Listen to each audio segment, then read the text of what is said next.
Welcome to the Chapter 1 lecture on the basic principles of economics. This chapter will preview many concepts that we will analyze in detail throughout this semester. If a principle does not make perfect sense today, it is okay. There are entire chapters dedicated to explaining these concepts in more detail. What you will learn in this chapter. First, let's start with a broad definition of economics. Economics is at root a study of incentives and scarcity. It is how people get what they want or need when others want or need the same thing. Many students think that economics is all about the stock market and unemployment, but economics is a social science that allows you to analyze human behavior on a new level. There are 12 principles covered in Chapter 1, which will introduce you to concepts that we will study in detail throughout the semester. Principles 1 through 4 focus on individual choices. Principles 5 through 9 focus on the interaction of individual choice, and Principles 10 through 12 focus on economy-wide interactions. Principle 1. Choices are necessary because resources are scarce. Let's break this down by defining resource. A resource is anything that can be used to produce something else. Examples include land, labor, and capital. Capital to an economist is not money. Rather, capital refers to tools. Resources are scarce, meaning the quantity available is not large enough to satisfy all productive uses. For example, gasoline is scarce, lumber to build houses is scarce, and intelligence is scarce. Principle 2. The true cost of an item is its opportunity cost. Economists do not always focus on money. The real cost of an item is its opportunity cost, what you must give up in order to get it. Understanding opportunity cost is crucial to understanding how individuals make decisions. Your opportunity cost to attend an on-campus class might be to sleep, watch TV, going to the gym, going to work, or making money. It is important to recognize that opportunity cost is highly subjective. What you give up to attend class is most likely different than what your classmates give up. It is also important to recognize that opportunity cost does not have to be related to a monetary amount. Principle 3.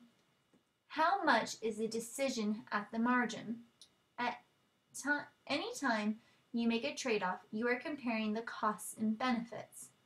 Decisions about whether to do a bit more or a little bit less of an activity are marginal decisions. Economists like to focus on decision-making at the margin. Marginal trade-offs occur when you compare the costs and benefits of doing a little bit more of an activity versus a little bit less. When economists study these types of decisions, it's called marginal analysis.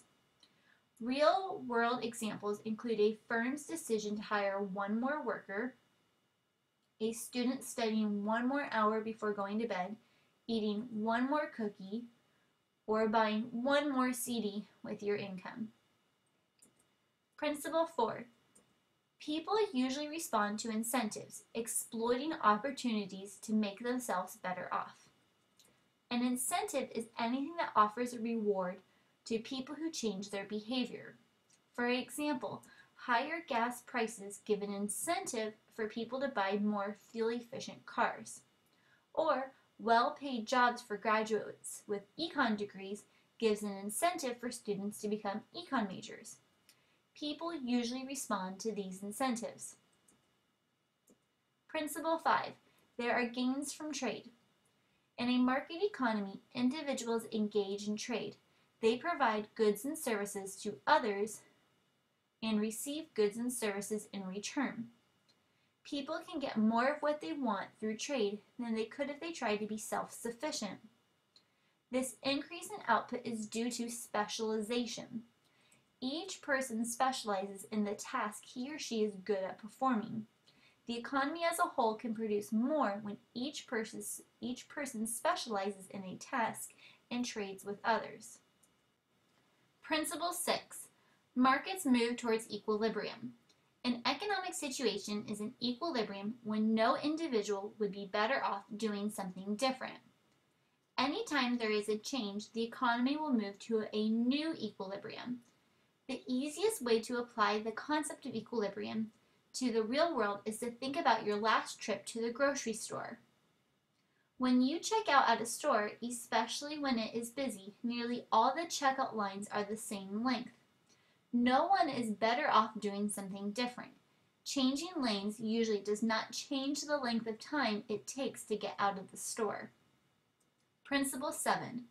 Resources should be used as efficiently as possible to achieve society's goals. Let's start with a definition of efficiency. An economy is efficient if it takes all opportunities to make some people better off without making other people worse off. This definition poses a great political question.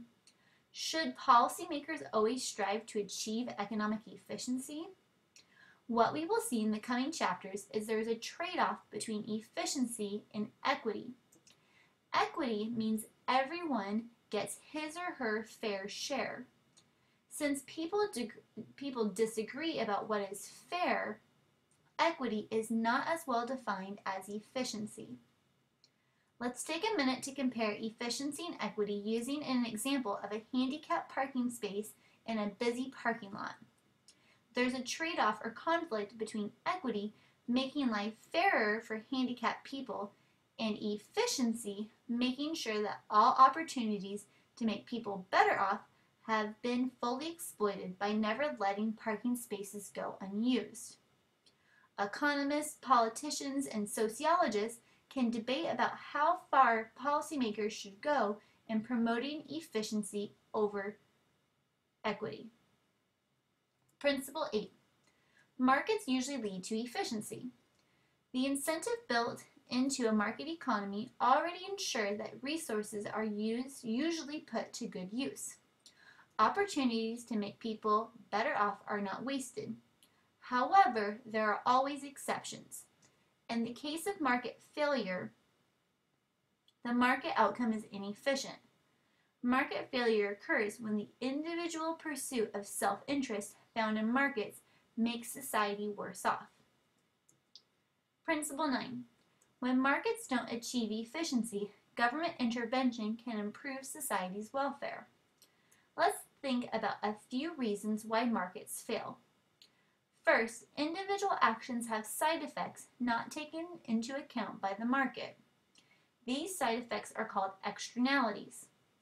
Second, one party prevents mutually beneficial trades from occurring in the attempt to capture a greater share of resources for itself.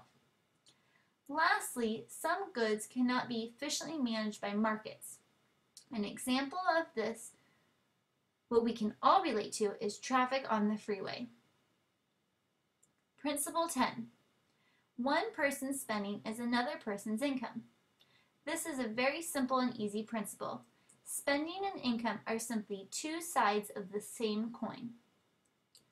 Principle 11. Overall spending sometimes gets out of line of the economy's productive capacity. Too much spending can cause prices to rise. In other words, too much demand can cause inflation. Too little spending can cause prices to fall. In other words, too little demand can cause deflation. Principle 12. Government policies can change spending.